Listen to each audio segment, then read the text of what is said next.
ओम साई राम, जय साई राम।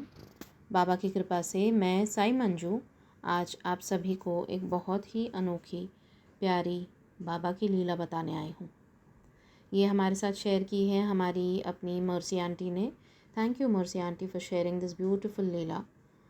तो आंटी ने बताया कि कल उन्होंने एक्चुअली हमारे ग्रुप जो है साई चिल्ड्रन व्हाट्सएप ग्रुप, उस पर मैसेज किया था कि उनकी एक फ्रेंड है नंदा आंटी, जिनकी तबीयत अचानक से बहुत बिगड़ गई थी।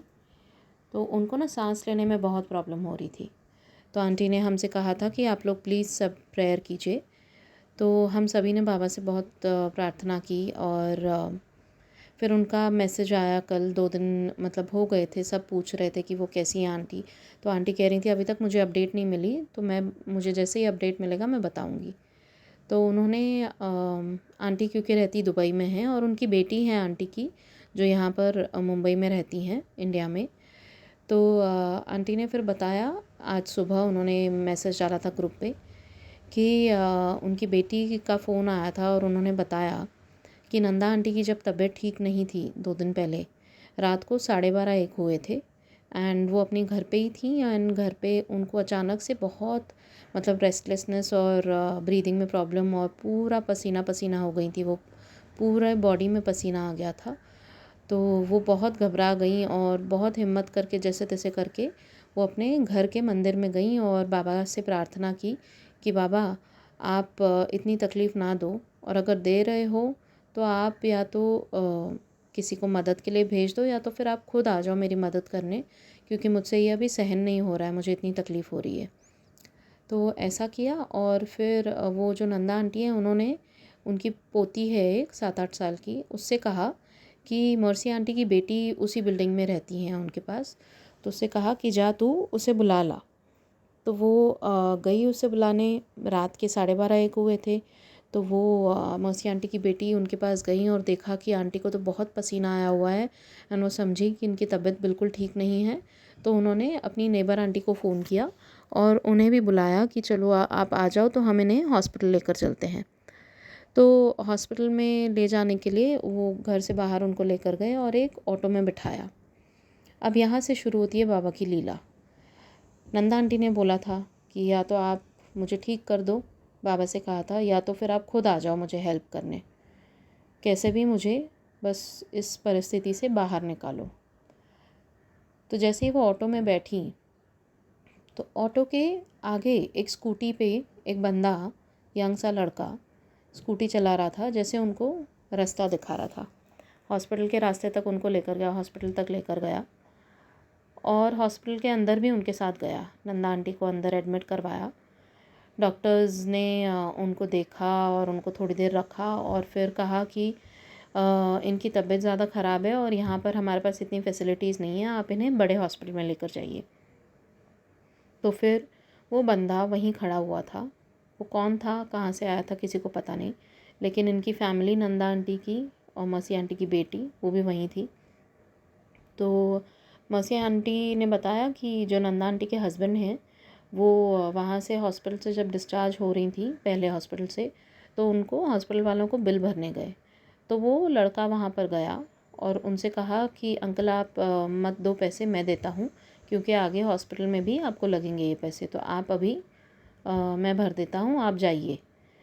तो वो बंदे ने वहाँ पर हॉस्पिटल का बिल भरा और नंदा आंटी के हस्बैंड एम्बुलेंस में उनको बिठाकर चले फिर दूसरे हॉस्पिटल के लिए। और वो बंदा जो जिसने बिल भरा, जो स्कूटी पे था, वो स्कूटी पे वापस आया और एम्बुलेंस के आगे आगे लेकर जैसे उनको वापस रास्ता दिखा रहा था दूसरे हॉस्पिटल के लिए। फिर वो वहाँ तक दूसरे हॉस्पिटल में गया, वो एम्बुलेंस वहाँ भी पहुँची और वो भी वहाँ पहुँचे और फिर वो अंदर हॉस्पिटल में गया, डॉक्टर से बात की, स्ट्रेचर लेकर आया, नंदा आंटी को स्ट्रेचर पे लेटाया और अंदर तक लेकर गया। फिर नंदा आंटी अंदर गई और डॉक्टर्स ने उन्हें चेकअप शुरू किया उनका। बाबा की कृपा से वो अब ठीक हैं, पहले से काफ़ी बेटर हैं। लेकिन वो जो बंदा था उसने मर्सी आंटी की बेटी का फ़ोन नंबर लिया और वो नंदा आंटी के हस्बैंड का फ़ोन नंबर लिया और बोला कि मुझे ना 5 बजे ड्यूटी पे जॉइन होना है, तो मैं अभी जा रहा हूँ, आप लोग ध्यान रखिए।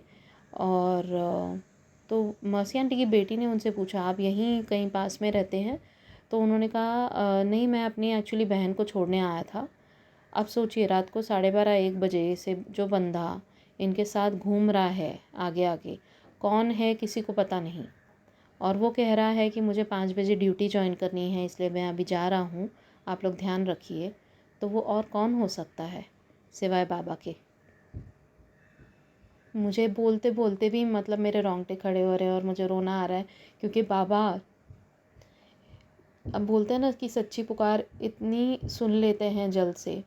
नंदा आंटी ने उनको एकदम सच्चे दिल से कहा था कि आप आ जाइए मुझे हेल्प करने, और वो आ गए उस बंदे के रूप में। वो बंदे ने नॉर्मल मतलब जैसे होता है कपड़े पहने हुए थे और एक झूला था उनके हाथ में, मौसी आंटी की बेटी ने बताया।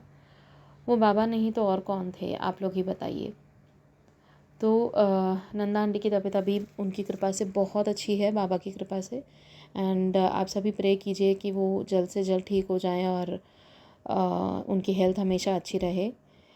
तो बाबा की इतनी ऐसी प्यारी लीलाएं होती हैं जहाँ पर बाबा खुद आ जाते हैं किसी न किसी रूप में अपने बच्चों की हेल्प करने। तो इसीलिए कहते हैं ना कि बाबा बोलते हैं कि तुम कहीं पर भी रहो, तुम क्या कर रहे हो, 7 समुंदर पार पर भी हो तो भी मुझे पता है कि तुम कैसे हो और क्या कर रहे हो, और मैं तुम्हारी एक सच्ची पुकार पे आ जाऊंगा। तो बस ये उसी का उदाहरण है ये वाली लीला। बाबा की बहुत ही अमेजिंग लीला थी। थैंक यू सो मच मौसी आंटी फॉर शेयरिंग। आप लोगों के पास भी अगर कोई ऐसी लीला होगी तो हमारे व्हाट्सएप नंबर पे शेयर कीजिए। मैं हमेशा डिस्क्रिप्शन बॉक्स में देती हूँ व्हाट्सएप नंबर। एंड बस बाबा का नाम जपिए, श्रद्धा सबूरी रखिए। सबके साथ डिफ़िकल्टीज़ आती हैं सबकी लाइफ में, पर बाबा हैं, हमारा हाथ थामे हुए हैं। कितनी भी कठिन परीक्षा क्यों ना हो, बाबा हमें उससे निकाल ही लेते हैं। Thank you so much. Om Sai Ram, जय साई राम।